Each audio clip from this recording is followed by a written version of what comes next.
Muy buenas tardes amigos, los saluda nuevamente acá desde Chile su servidor Cristian Muñoz. Les doy la más cordial bienvenida a La Verdad os hará libres. Hoy traigo un tema que estaba pendiente, mucha gente me lo estaba pidiendo, la parte número 2, el capítulo número 2 de la enseñanza La religión aleja de la verdad a la humanidad. Capítulo 2. Este capítulo 2 se titula El mundo sin ley. Entonces quiero partir saludando a todos aquellos amigos con los cuales estuvimos compartiendo toda esta enseñanza en su primer capítulo, ¿cierto? Que el primer capítulo llevaba por título La religión es un negocio.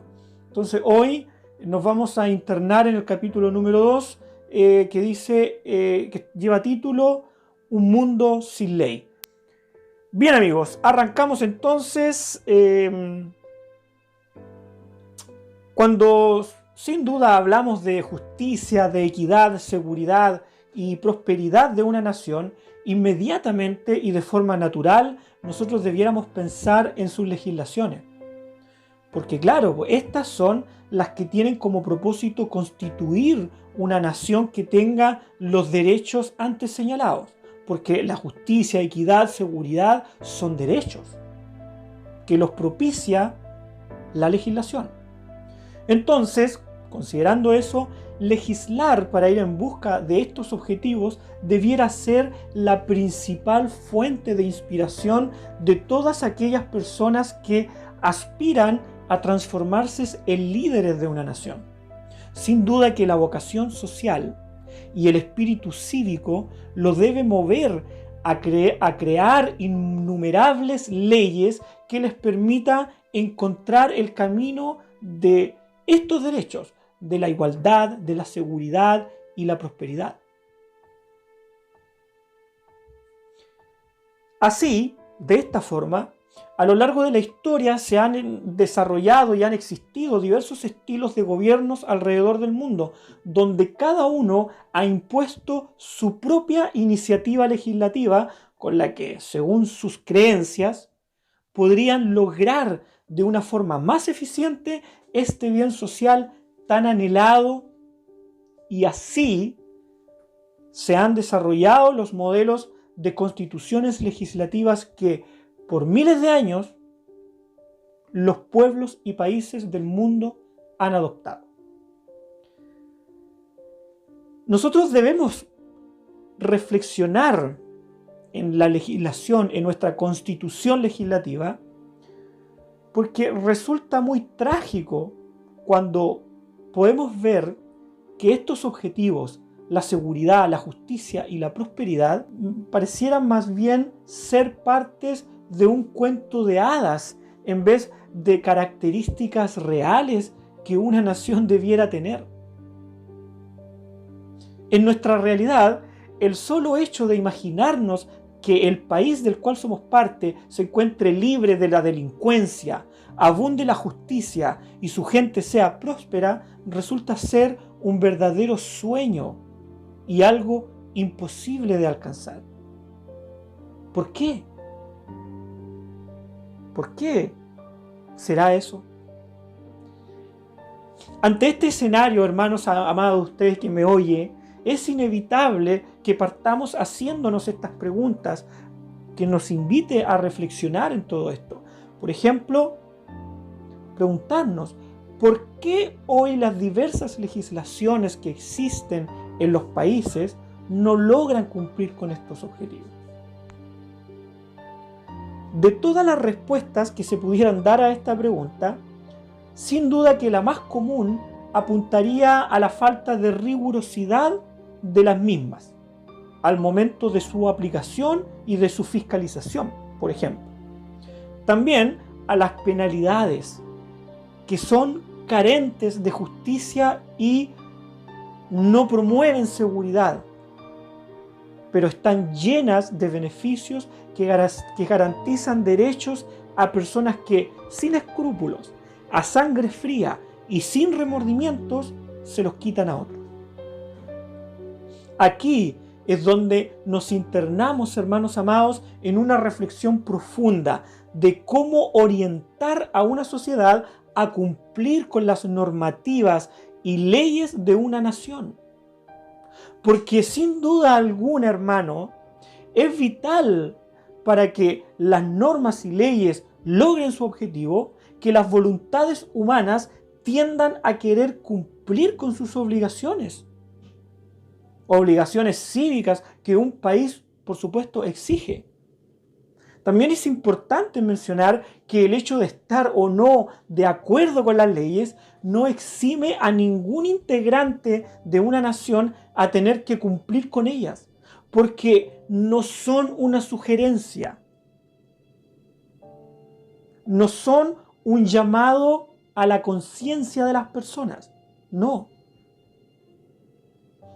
Las leyes dentro de una nación son una obligación social que toda persona debe cumplir. Cuando nosotros no entendemos esto, cuando nosotros como ciudadanos, como personas que tienen una base moral legislativa, que está revestida por la ley, recuerde que esto yo lo enseñé en la enseñanza somos salvos por la ley de Dios, por la Torá. Allí hablábamos de que la ley es la moral. Y la moral no es un aspecto innato de los hombres, ni es sentimiento ni emociones. La moral es la ley. De esta forma tenemos, si nosotros no entendemos esto, que cumplir las leyes, nuestra legislación, es una obligación, tenemos de frente a dos actores sociales que son parte de una nación, quienes están a favor y quienes están en contra de lo que se legisla en un país.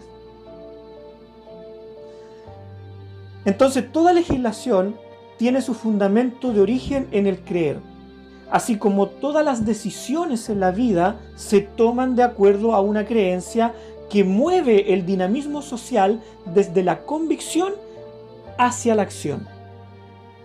El creer se torna en la razón por la cual existen muchos opositores y partidarios de las diferentes propuestas legislativas, porque son muchas y diversas las creencias culturales en una sociedad que transversalmente manifiestan sus propuestas basadas en fundamentos que tienen que ver con las ciencias, la religiosidad, la cultura, las matemáticas, la filosofía, pasando incluso por la historia, los mitos y las leyendas de todo el mundo. Así se crean las legislaciones. Entonces, ¿cómo mancomunar las creencias? ¿Cómo unificar las voluntades para que todos estemos de acuerdo y podamos cumplir obligatoriamente con nuestra legislación? No se puede. No se puede porque el hombre tiene un libre albedrío. Y el hombre decide hacer el bien o hacer el mal. Pero ojo, eso no es gratuito. Hablemos de la base de la democracia.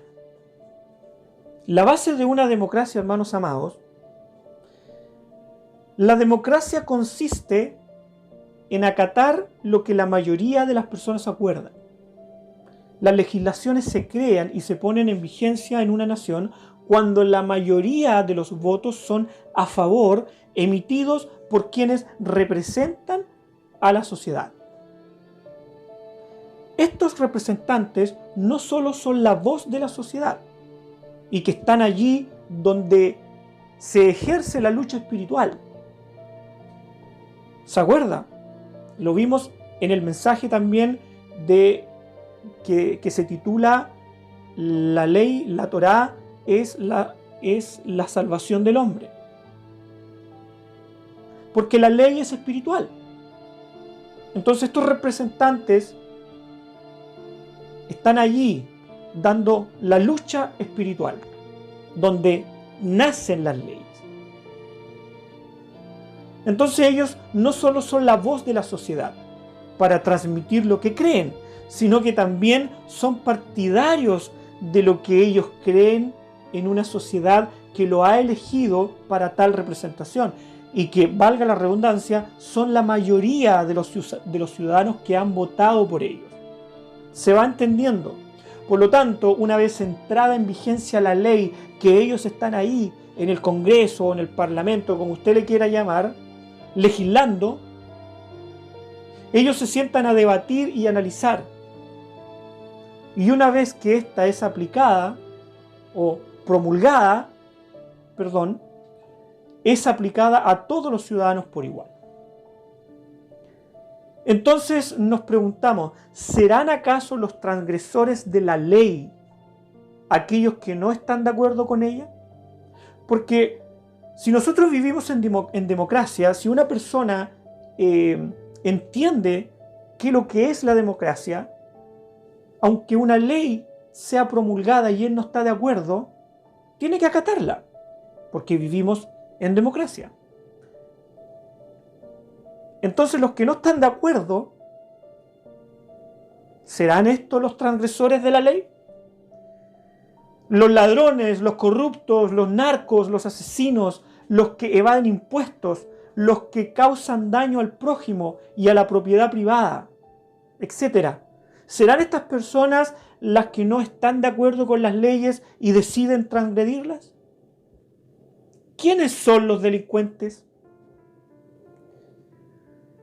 Quiero dejar una definición general que tiene que ver con el concepto de delito. Fíjese bien, el delito es definido como una conducta atípica, antijurídica y culpable, sometida a una sanción penal y a veces a condiciones objetivas de punibilidad. Supone una infracción del derecho penal, es decir, una acción u omisión tipificada y penada por la ley. La palabra delito deriva del verbo latín delinquere, que significa abandonar, apartarse del buen camino, alejarse del sendero señalado por la ley. Esto usted lo puede consultar en la Enciclopedia Jurídica. Sin dudas que los delincuentes son aquellos que transgreden las leyes de una sociedad con el principal propósito de llevar una vida más fácil y próspera. No cabe la menor duda que son miles los motivos por los cuales las personas se convierten en delincuentes y se transforman en antisociales. Pero la más importante es llevar una vida más fácil.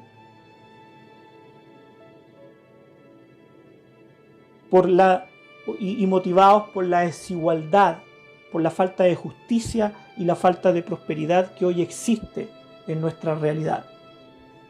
Pero no estoy justificando tampoco esta acción, no me malinterprete.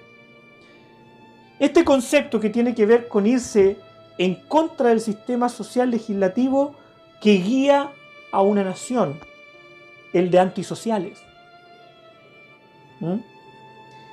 Entonces, amados hermanos, estudiar y hacer un análisis profundo del por qué las personas deciden convertirse en antisociales ha sido material de trabajo para miles de psicólogos, psiquiatras, analistas sociales, filósofos y un sinfín de otros profesionales que se dedican a encontrar una respuesta a ese comportamiento que en muchos casos esa respuesta se transforma en una justificación para su actuar. Así nomás. Hablemos un poquito ahora del mundo religioso y el pecado. Porque aquí vamos a empezar a entrelazar todo esto que acabo yo de decir anteriormente, que fue solo una introducción al tema. Lo vamos a comenzar a entrelazar y a conectar con lo que el Señor nos está enseñando, con lo que Yahweh quiere para nosotros, lo que Elohim espera de su creación. Hablemos entonces del mundo religioso y el pecado. Al analizar y reflexionar profundamente a nuestra sociedad bajo un punto de vista religioso, he comprendido que creer en Dios tiene todo que ver con hacer sociedad y no religiones. Es por esta razón que quiero invocar también en este análisis, en esta enseñanza, un concepto bíblico que para todas las personas que se autodenominan creyentes en Dios, en Elohim, y que son muchas alrededor del mundo, tiene un significado para ellos orientado a la religiosidad. Este concepto es el pecado. La mayoría de estas personas creen también que dicho concepto envuelve cuestiones místicas, sacerdotales, netamente divinas, por lo cual el pecado dentro del mundo religioso tiene un tratamiento interno distinto y exclusivo al de una sociedad en la cual está inserta. Lo que en muchos casos ha permitido la más completa impunidad penal y la libertad para realizar las conspiraciones legislativas que amparan la corrupción dentro de una sociedad. Y no nos hemos dado cuenta, o no nos queremos dar cuenta, no queremos ver esa realidad. Quiero mostrarles a ustedes, estimados oyentes, amigos, hermanos que hoy día me están escuchando, cómo este libro, la Santa Biblia, que es de donde se extrajo aquel concepto de pecado, también contiene su muy clara definición como el concepto de delito. Ponga atención, por favor. En 1 de Juan, versículos 3 y 4, dice lo siguiente: todo aquel que comete pecado infringe también la ley, pues el pecado es infracción de la ley. Entonces, si usted va poniendo mucha atención, está muy atento a esta enseñanza, se dará cuenta que la definición habla de una ley a la cual nos vamos a referir más adelante y en profundidad en esta enseñanza, pero independientemente de cuáles pudieran ser específicamente esas legislaciones, el texto bíblico nos muestra que quien transgrede esa ley es un pecador. Es muy curioso que ambos conceptos, el delito y el pecado, se encuentran enmarcados bajo una misma definición. ¿No será lo mismo, estimados lectores, estimados oyentes? ¿No será lo mismo, estimados oyentes, delito con pecado? Ambos transgreden una ley. Y como lo dije anteriormente, independientemente de cuál sea dicha transgresión, que puede ser considerada grave o leve, lo importante aquí es poder comprender a través de esta enseñanza que incurrir en ello trae consigo una sanción que transforma a una persona, según la objetividad de sus definiciones, en un delincuente o en un pecador.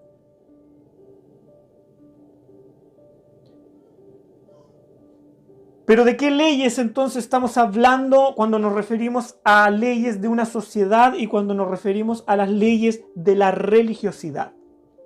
Bien, ¿acaso existen diferencias entre unas y las otras? Un análisis profundo se puede realizar dando la oportunidad de revisar lo que este libro sagrado nos puede mostrar sobre el poder legislativo, que es el poder de dirigir a una sociedad, y lo podemos hacer a partir de la siguiente declaración bíblica que está determinando una ley, o un mandamiento, o una instrucción, o una Torá, como usted le quiera llamar. En Mateos capítulo 22, versículos 37 dice lo siguiente: Yeshua dijo, amarás a Yahweh tu Elohim con todo tu corazón y con toda tu alma y con toda tu mente. Este es el primero y grande mandamiento. Y el segundo es semejante: amarás a tu prójimo como a ti mismo. Esta, amados oyentes, amados hermanos, no es solo una frase cliché que hoy es parte de nuestra sociedad, esa que dice ama a tu prójimo como a ti mismo, sino que es una máxima que cala muy adentro de la conciencia humana y que lleva de forma inevitable a reflexionar en el amor. Tanto es así que para muchos el amor, más que una creencia, es el motor que nos mueve desde la convicción a la acción. Pero antes de entrar en eso, analicemos el segundo mandamiento de la cita bíblica que acabamos de leer. Para ello, quiero mencionar a Pablo. Era un apóstol judío, rabino, que Yeshua llamó por medio de su espíritu que le habló, según lo señala el relato bíblico, porque él fue quien profundizó en este segundo mandamiento y de la siguiente forma explica la magnitud de lo que Yeshua estaba declarando cuando dijo esta máxima: ama a tu prójimo como a ti mismo. En Romanos 13:10, Pablo dice lo siguiente: el amor no hace mal al prójimo, así que el cumplimiento de la ley es el amor. ¿El cumplimiento de la ley es el amor? Buena pregunta para que reflexione. Siguiendo la línea de lo que ya hemos analizado sobre el quebrantar las leyes, esta revelación bíblica en la cual personalmente he reflexionado y estudiado durante muchos años, nos viene a mostrar, amados hermanos, una perspectiva muy distinta de lo que verdaderamente implica creer en Dios. Como ya lo había señalado y en comparación de lo que hoy se enseña en la generalidad del mundo religioso allá afuera, este discernimiento me ha mostrado la importancia que tiene el comprender ahora una máxima muy personal con la cual quiero comenzar a profundizar en esta enseñanza. Esta máxima dice así: creer en Dios tiene que ver con hacer sociedad y no religiones. Yo siempre me pregunto, y mucha gente se pregunta esto y conversa en torno a este tema. Dice, ¿en qué mundo viviríamos si la sociedad, es decir, las personas, hicieran correctamente lo que socialmente deben hacer cumpliendo con la ley del país que son parte? ¿En qué mundo viviríamos? Hablemos un poquito ahora y ya comencemos a volvernos locos con la ley, hablemos sobre la ley y el amor. Pablo lo dijo, ¿cierto?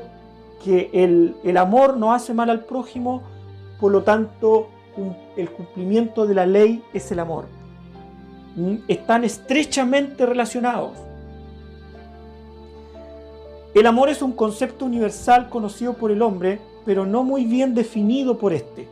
Y en su contraste existe también una definición bíblica sobre lo que es el amor, que implica acciones específicas y claramente definidas con las cuales el amor se puede demostrar de una forma objetiva e incuestionable.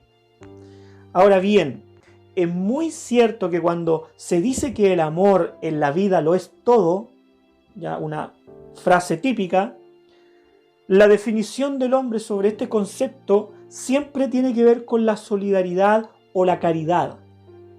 Está siempre ligado a eso.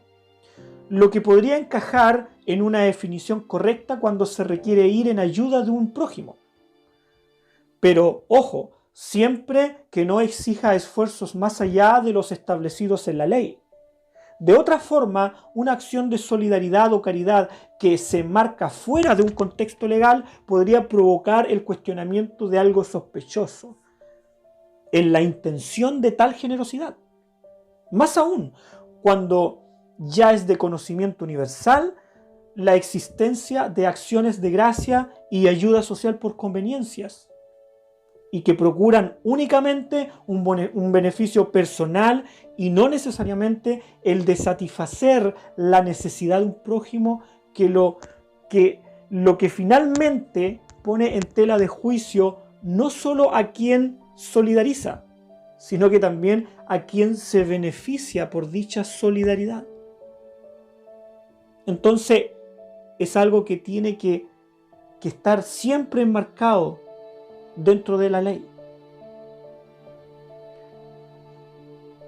Porque la correcta definición del amor, que para el hombre se limita en la solidaridad, para Dios va más allá de la filantropía. Porque cuando el amor lo es todo para una sociedad, no demanda simplemente la caridad de la gente, sino que trasciende en el desarrollo social y obliga a cumplir con lo establecido en la ley para permitir el correcto desarrollo de la humanidad, propiciando que ésta sea segura, próspera y justa. Y cuando estas características existen en una sociedad, entonces no es necesaria la caridad. Entonces la gran verdad de lo que Jesús, de lo que Yeshua enseña cuando dice que su segundo mandamiento es amar al prójimo como a ti mismo, tiene directa relación y exclusivo propósito en cumplir con la ley, la cual aquel hombre, Pablo, el apóstol y rabino judío, que era muy ilustrado, pudo explicar claramente. Observemos lo que él escribió sobre esto.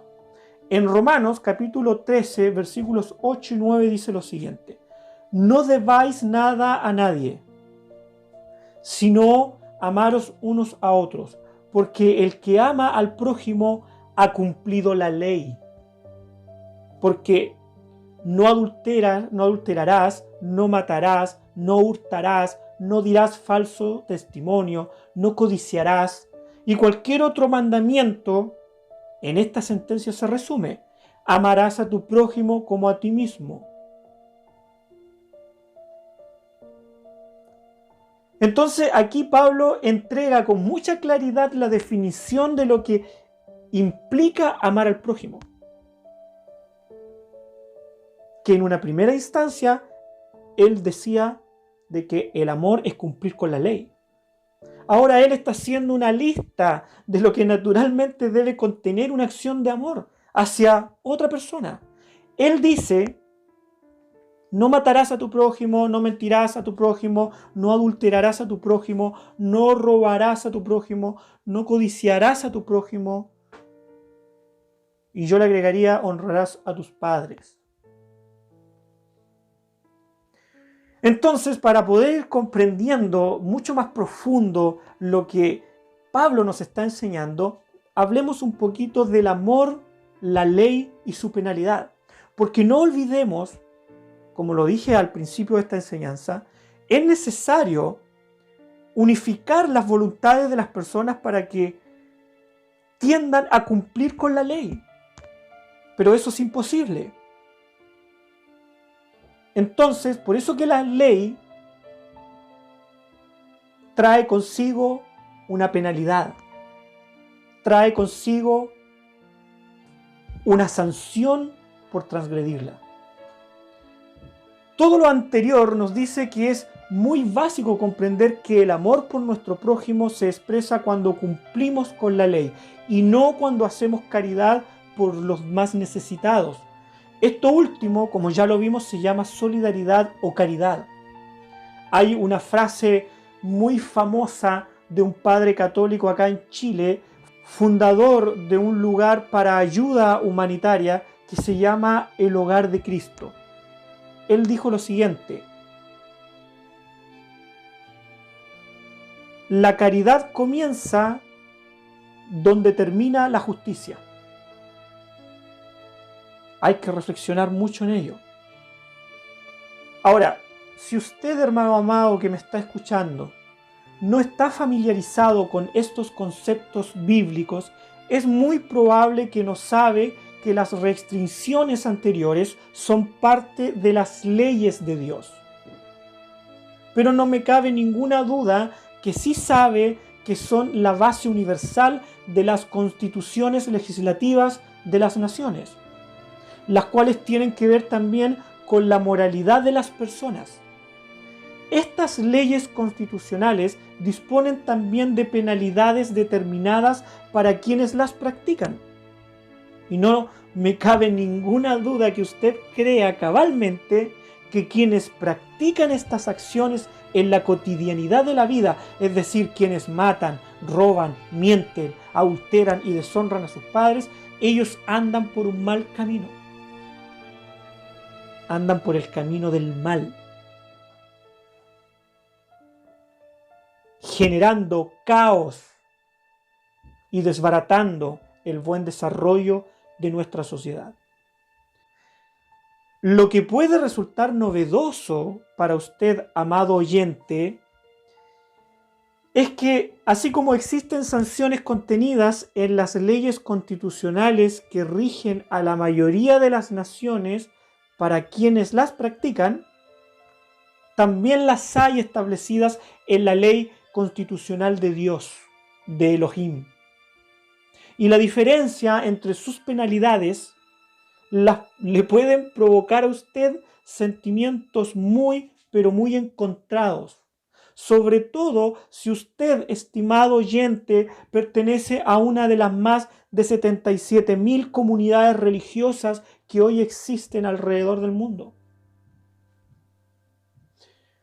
Lo voy a invitar a hacer un análisis de solamente 2 mandamientos o leyes, como quiera usted llamarle, y sumerjámonos en una reflexión objetiva que nos ayude a concientizar y evaluar las sanciones que de ellas emanan.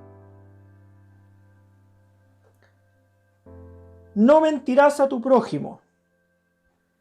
Aquí la restricción de la ley no solo apunta a quienes no dicen la verdad de forma trivial en una sociedad, sino que su principal propósito es evitar la corrupción, el plagio, las injurias que dañan la integridad, los falsos testimonios en juicios, las estafas y, en fin, todos los delitos pecados, que es lo mismo, que tienen que ver con el mentir.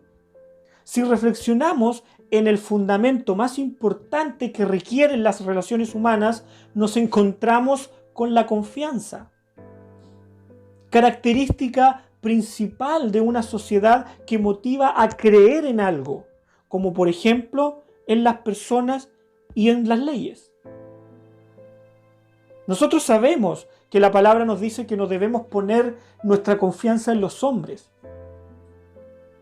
pero se está refiriendo a aquellos hombres que no son servidores de Dios, que no son servidores de Elohim. Ahora, para que la confianza se encuentre presente en cada dinamismo social, es necesario actuar y comportarse honestamente, espiritualmente, dentro de ella. Es decir, andar con la verdad siempre, ser espiritual. Fíjese entonces, amado auditor, lo importante que es el no mentir, ya que trasciende en una nación de tal manera que puede evitar acciones delictuales que perturban la convivencia social. ¿Qué tan importante para la humanidad o para una nación puede ser esto? Esto es una pregunta muy vital para poder entender el discernimiento de esta enseñanza. ¿Qué tan importante para una persona puede ser el hecho de que no haya corrupción, de que no exista la corrupción dentro de su sociedad? La consideración y evaluación que las personas le dan a ello debe estar estipulado en la ley, que busca prevenir la mentira en la sociedad. Podrían influir directamente en cuáles pueden ser las penas que se apliquen a quienes mienten. Es decir, que se apliquen sobre la corrupción, sobre la estafa, la injuria, los falsos testimonios, sobre todo aquello que eventualmente puede quebrar el fundamento más importante de la relación social dentro de una nación: la confianza. ¿Cómo estamos con eso en el país donde usted vive, amado auditor? Para Yahweh, nuestro Elohim, El romper con este mandamiento tiene una sola sanción. ¿Usted sabe cuál es, hermano? La muerte. Que busca imponer temor en quienes acostumbran a engañar a otros y así beneficiarse de la confianza que el resto de las personas le ha brindado cuando se tratan de autoridades, por ejemplo. Y a la vez busca entregar seguridad y justicia a quienes se esfuerzan permanentemente por ser honestos espirituales. Vale decir, se esfuerzan para no caer en mentiras y así entregar amor a su prójimo desde su honestidad. O en otras palabras, hermanos, cumpliendo la ley. Eso es lo que dice Pablo. Eso es lo que nos está enseñando. Tal sanción estipulada en la ley de Dios nos ayuda a comprender que para Él es muy importante no mentir, amados hermanos, ya que construye el fundamento social que nos lleva a vivir en paz, nos lleva a vivir confiados.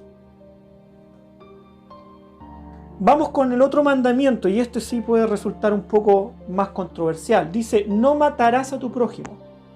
¡Ja! Aquí el análisis puede resultar mucho más controversial, ya que esta ley busca evitar que existan asesinatos intencionales y a sangre fría. Busca también impedir que una persona le haga daño a otra, ya que eventualmente podría matarlo.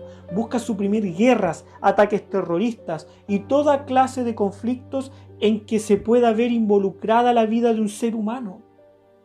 Sin embargo, hoy no es eso lo que precisamente estamos presenciando en nuestro alrededor.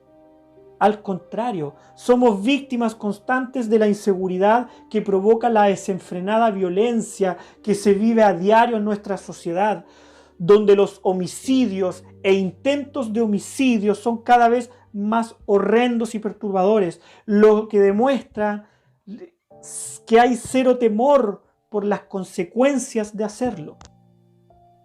Sin embargo, al momento de evaluar qué condenas imponer para quienes se convierten en asesinos, resulta ser lo más difícil, ya que surgen cuestionamientos ideológicos, filosóficos, que apelan a la conciencia y moral de las personas, de tal forma que para la mayoría de los países la sentencia que se establece en sus legislaciones constitucionales para estos tipos de delitos son condenas de perpetuas en prisión, 40 años aproximadamente, cuyo contraste con la sentencia que impone la legislación constitucional de Yahweh, Dios, que es la pena de muerte, donde resulta ser la primera una sanción justa y más adecuada a nuestros tiempos, la de la cárcel. Eso es lo más adecuado para castigar un delito o pecado tan horrendo como lo es el asesinar. Tenemos entonces que ambas leyes, cuando son transgredidas, dan a la luz el delito o pecado. Por tanto, mentir y matar tienen sanciones distintas que emanan de las legislaciones constitucionales de los hombres y de la legislación constitucional de Yahweh, de Elohim, siendo estas penas de presidio perpetuo y pena de muerte respectivamente. Pena por la transgresión. Hablemos ahora de la pena por la transgresión. Hoy las diversas legislaciones intentan de forma infructuosa encontrar el equilibrio entre la seguridad y la justicia. De forma infructuosa intentan hacer que las personas cumplan con la ley. A la vez, pareciera ser que estas características son más bien productos que se pueden comprar, porque la legislación que hoy está establecida en nuestra sociedad es una constitución hecha por hombres que no son perfectos, que cometen errores, son movidos por la corrupción y por sobre todo no son dueños de la verdad. Sin duda que hablar sobre poner en vigencia leyes como la de Elohim, donde los delitos son castigados con la muerte, provocan en la mente humana un sentimiento de injusticia y tiranía, producido por la creencia de que tal condena vulnera los derechos humanos de los delincuentes. Porque así hemos sido enseñados basados en filosofías e ideologías de filósofos de los siglos XVI y XVII. También porque erradamente se cree que tendríamos condenas de muerte para los delincuentes todos los días, subestimando de esta forma la inteligencia y el astuto juicio con el que actúan hoy en día estos ladrones, los narcos, los sicarios y muchos políticos, religiosos y funcionarios públicos corruptos, que amasan grandes riquezas a costa del pueblo. Siendo esto posible porque no existen leyes que les provoque el más mínimo temor y un verdadero llamado espiritual que los lleve a reflexionar profundamente en las consecuencias de cometer algún tipo de delito. Hermano oyente, erradicar este tipo de delitos es el propósito de las leyes, y las únicas que cumplen ese objetivo son las dadas por Elohim. Estas, cuando se refieren a erradicar el mal, no habla de eliminar personas, sino que elimina la posibilidad de que delincuentes o pecadores, como usted los quiera llamar, actúen de una forma delictual y lo piensen 10 veces antes de llevar a cabo sus fechorías. Porque hay personas que no le tienen miedo a la muerte. Pero es su decisión, hermanos. La ley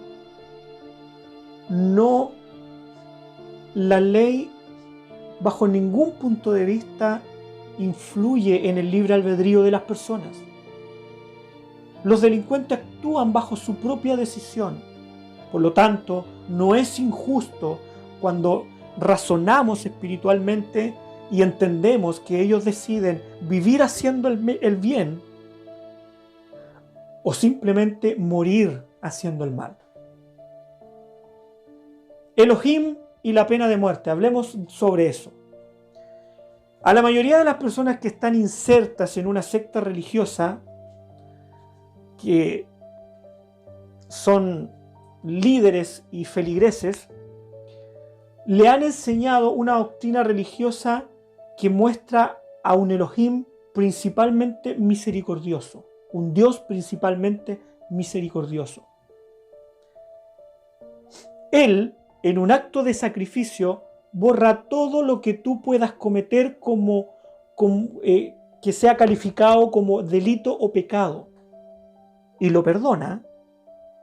Este tipo de adoctrinamiento religioso se extrae de la Biblia cuando señala que Dios es amor y que envía a su Hijo Yeshua a morir en la cruz para perdonar los pecados de su pueblo Israel.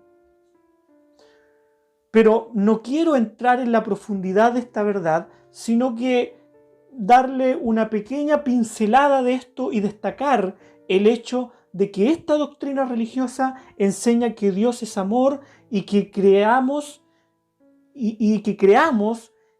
en que Él tiene como principal propósito perdonar.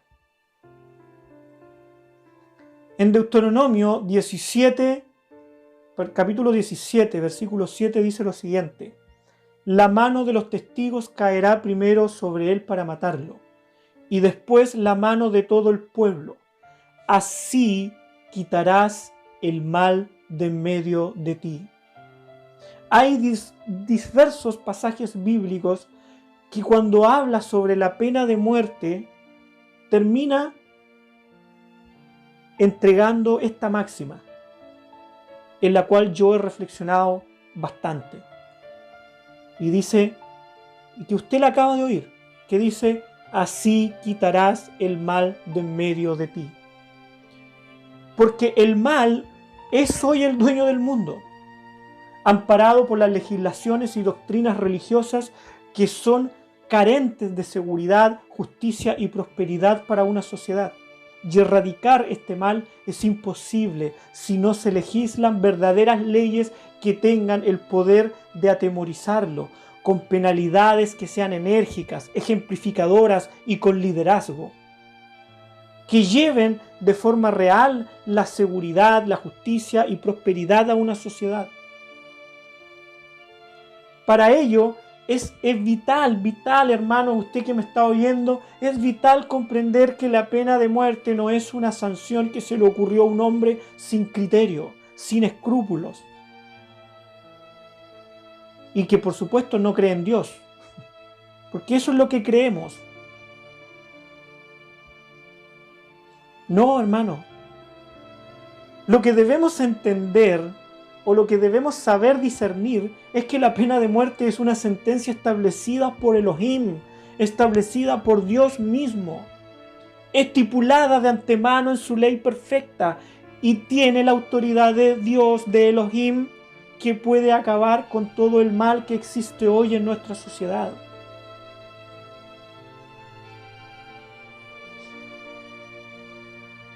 Pero estos dos grandes negocios que generan millones de dólares alrededor del mundo, la delincuencia y la religión, cuyos participantes se oponen a promover la ley de Yahweh de una forma efervesciente, ha creado una estrategia doctrinal religiosa que ha declarado como inadmisible la pena de muerte para cualquier tipo de delito que se pueda cometer y por más horrendo que éste pueda ser. Esto último no permite que la ciudadanía pueda ver con claridad la estrecha relación conspiracional que existe entre un negocio y el otro. No permite ver que solo a través de la ley Elohim puede existir para nosotros y que a través de su ley fue hecho todo lo creado en este mundo. En Salmos, capítulo 19, versículos 1, 4, 6, 7, dice así: los cielos cuentan la gloria de Elohim, y el firmamento anuncia la obra de sus manos. Un día emite palabra a otro día, y una noche a otra noche declara sabiduría. No hay lenguaje ni palabras, ni es oída su voz. Por toda la tierra salió su voz, y hasta el extremo del mundo sus palabras. En ellos puso tabernáculo para el sol. De un extremo de los cielos es su salida, y su curso hasta el término de ellos. Y nada hay que se esconda de su calor. La ley de Jehová es perfecta, que convierte el alma. El testimonio de Yahweh es fiel, que hace sabio al sencillo. En este salmo, Yahweh no está cambiando abruptamente de tema. Él está hablando de su Torá desde el principio, porque su Torá ha construido los cimientos tanto de nuestro mundo físico como de nuestro mundo legislativo, que guía el desarrollo social de las personas, es decir, el mundo espiritual. Ese es el mundo espiritual, hermano amado. Pablo lo enseñó, dijo que la ley era espiritual. Comprendiendo lo anterior en una profunda reflexión, podemos discernir que es necesario conocer a Elohim poniendo en vigencia su Torá, que es perfecta, como una base constitucional legislativa para nuestra sociedad, lo que permitiría dar un claro mensaje sobre cuál es la voluntad de Elohim para un delincuente, por ejemplo. Por favor, ponga atención. En Ezequiel capítulo 18, versículos 10 y 13 dice: mas si engendrare hijo ladrón, derramador de sangre, o que haga algunas cosas de estas, y que no haga las otras, sino que comiere sobre los montes, o violare a la mujer de su prójimo, al pobre y menesteroso oprimiere, cometiere robos, no devolviere la prenda, o alzare sus ojos a los ídolos, e hiciere abominación, prestare a interés, tomare usura, ¿vivirá éste?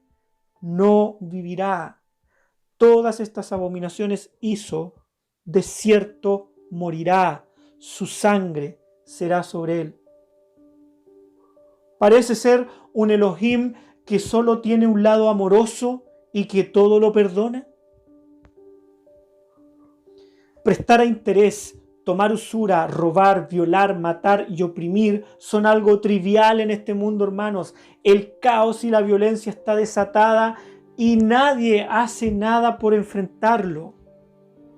A nadie le importa, sobre todo al mundo religioso que se muestra indiferente a lo que sucede en nuestra sociedad, porque esa indiferencia e insensibilidad está muy bien justificada con la promesa de que algún día Yeshua volverá a resolver nuestros problemas, a actuar y hacer lo que nosotros debemos hacer, y juzgará al mundo por sus delitos. Y más encima creen que ellos serán salvos. Y mientras tanto, ¿qué hacemos? ¿Seguimos permitiendo que nuestra sociedad sea un mundo lleno de violencia y pobreza para que nuestros hijos y nuestros nietos vivan y desarrollen su vida familiar también? Debemos reflexionar en eso, hermanos. Hablemos un poquito sobre la religión y la política. Porque si usted ha ido prestando atención adecuada a esta enseñanza, hermano, usted se estará dando cuenta que ambos caminos se están estrechando y se están convirtiendo en uno solo. La ley de Yahweh no tiene ningún asiento relacionado con cosas religiosas. Esta Torá es perfecta, fue entregada por Elohim y con el propósito de construir una nación, Israel, cuya creencia en ella guían a ponerla por obra en la cotidianidad de la vida, es decir, para el correcto desarrollo de nuestra sociedad y no para que se desarrolle una secta religiosa.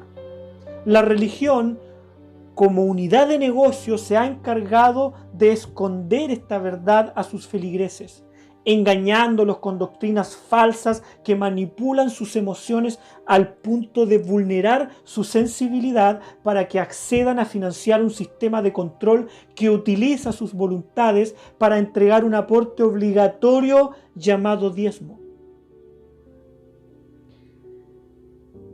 Sí, el diezmo es obligatorio, pero no en un contexto religioso. Para la religión no es conveniente dar a conocer que la Torá de Yahweh es un sistema legislativo para construir una sana sociedad. Tal revelación detendría la desenfrenada creación de sectas religiosas que viven bajo total impunidad y que hoy son más de 77.000 alrededor del mundo. Pucha, qué espectacular negocio, porque cada año son cada vez más. Los líderes religiosos creen que no deben estar involucrados en la política de una nación, siendo este pensamiento la principal causa de que el mal hoy se apodera de nuestra sociedad, permitiendo que toda autoridad establecida por Dios caiga en manos de personas que ni siquiera creen en Él. Y por consecuencia, ellos tuercen el derecho y la obligación ciudadana. Y también la justicia no es impartida según la verdad. Las autoridades establecidas por Dios, cuando la Biblia nos enseña que debemos sujetarnos a ella, está hablando de aquellas autoridades que establece el sistema jurídico creado por Dios. Los jueces, los magistrados, por ejemplo. En Romanos hay un pasaje que habla sobre los magistrados. en el cual enseña que el magistrado es un servidor de Dios. Si es un servidor de Dios es porque cree en Él. Dice también que este magistrado es un vengador para infundir temor en aquel que hace el mal. Dice que es un vengador porque lleva la espada y no la lleva en vano. ¿Y sabe cuál es la espada, amado oyente? Es la Torá de Yahweh. Habacuc, capítulo 1, este profeta dijo lo siguiente, versículos 3 y 4. ¿Por qué me haces ver iniquidad y haces que vea molestia? Destrucción y violencia están delante de mí, y pleito y contienda se levantan, por lo cual la ley es debilitada y el juicio no sale según la verdad, por cuanto el impío asedia al justo. Por eso sale torcida la justicia. Eso es lo que estamos viendo hoy. Lo que estamos viendo hoy, que es una realidad, Habacuc lo vio en una revelación espiritual.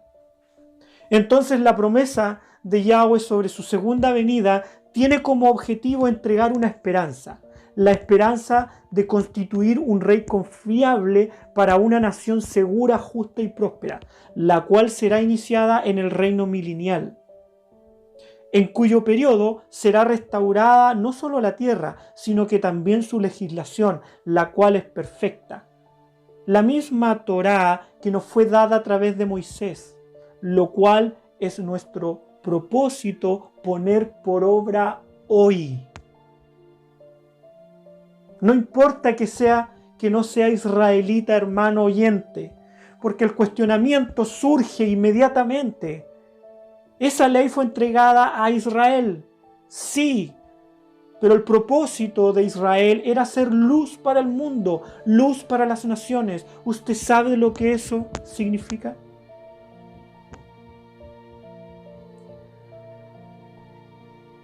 Pero no quiero introducirme tampoco en esta profecía. Ya tengo una enseñanza aquí en mi página para que usted la pueda revisar y pueda aprender sobre eso.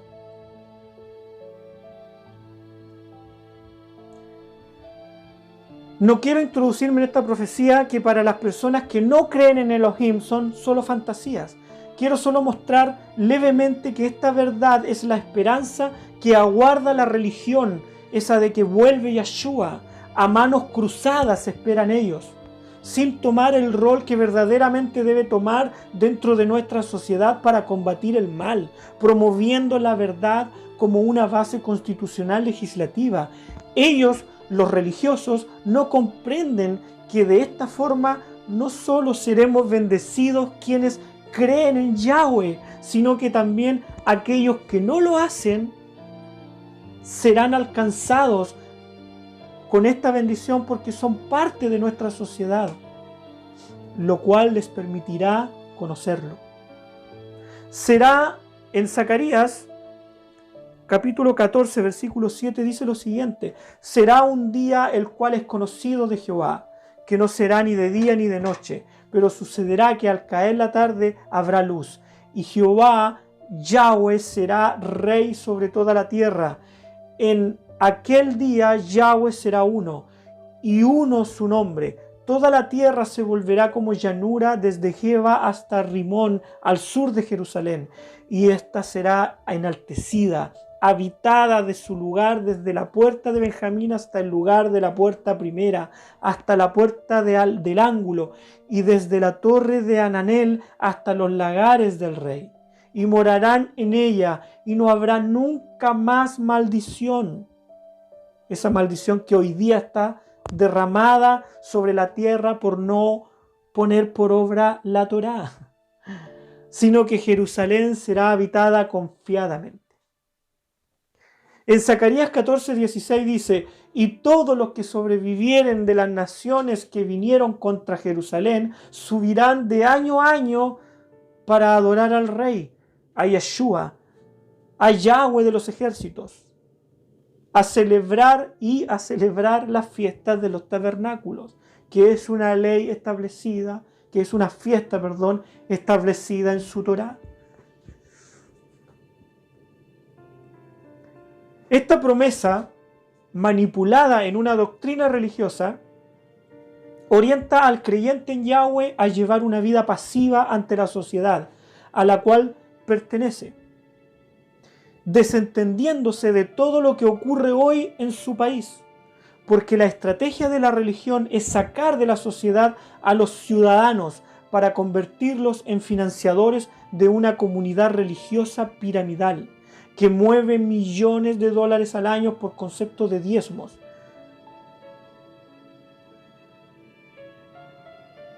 Pregúntele usted a quién le diezma su pastor y haga que su pastor le pregunte a esa persona que le diezma a quién él tiene que diezmar.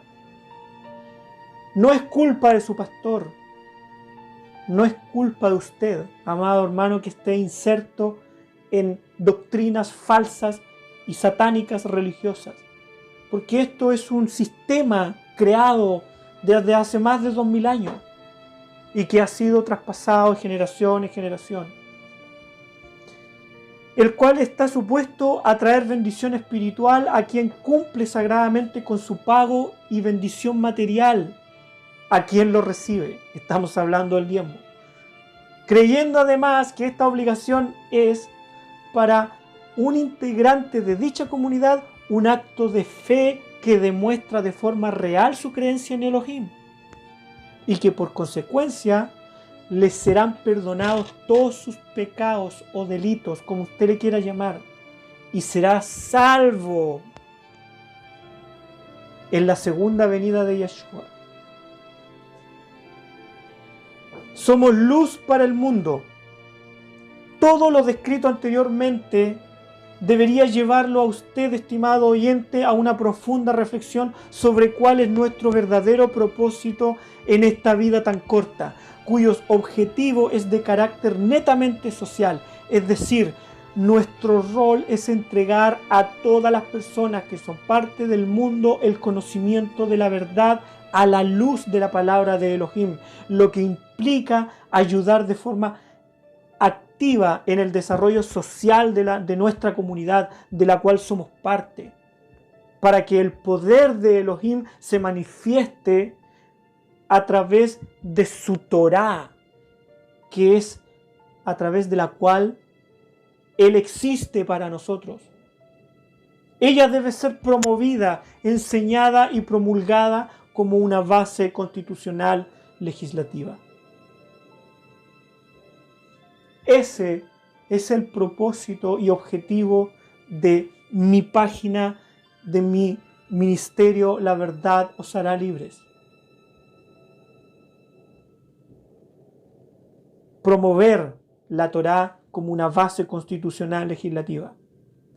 Hebreos 8, versículo 10, dice lo siguiente: por lo cual, este es el pacto que haré con la casa de Israel después de aquellos días, dice el Señor. Pondré mi Torá en la mente de ellos y sobre su corazón las escribiré, y seré para ellos su Elohim, y ellos me serán a mí por pueblo. Usted debe entender, hermano, de que Israel no es el pueblo de Dios simplemente porque se llama Israel. Israel es el pueblo de Dios porque a él le fue dada algo que diferenciaría a ese pueblo de todos los demás pueblos de la tierra: su Torá. Y esa Torá puede ser aplicada y puesta por obra por cualquier persona en la tierra que crea en Elohim, porque ese es su propósito. Ese era su propósito a través de Israel, siendo ellos luz para las naciones. Hoy es la corrupción religiosa y política la que no permite ver la verdad. Y si no podemos ver, es muy difícil que podamos remediar lo que por cientos de años hemos estado haciendo mal, creyendo que Yahweh tiene que ver con construir religión y no sociedad. Bien amigos, me despido. Espero que puedan ustedes reflexionar, entrar en una profunda reflexión y discernimiento espiritual de este mensaje. Yo, por supuesto, estaré aquí esperando sus comentarios, esperando sus análisis, que con mucho respeto y con mucha seriedad podemos entrar en torno a este tema. Sin duda alguna que este mensaje va a poder restaurar y bendecir la vida de muchas personas y va a poder unificar, va a poder, por sobre todas las cosas, unificar la voluntad de las personas a querer comprender que nuestra democracia, nuestra sociedad se crea en torno a leyes que sean justas, que entreguen seguridad y prosperidad a una nación. Solamente lo podemos hacer a través de la Torá. Bien, recuerden, mi nombre es Cristian Muñoz, su humilde servidor desde acá de Chile. Los saludos, que tengan un excelente fin de semana. Shalom.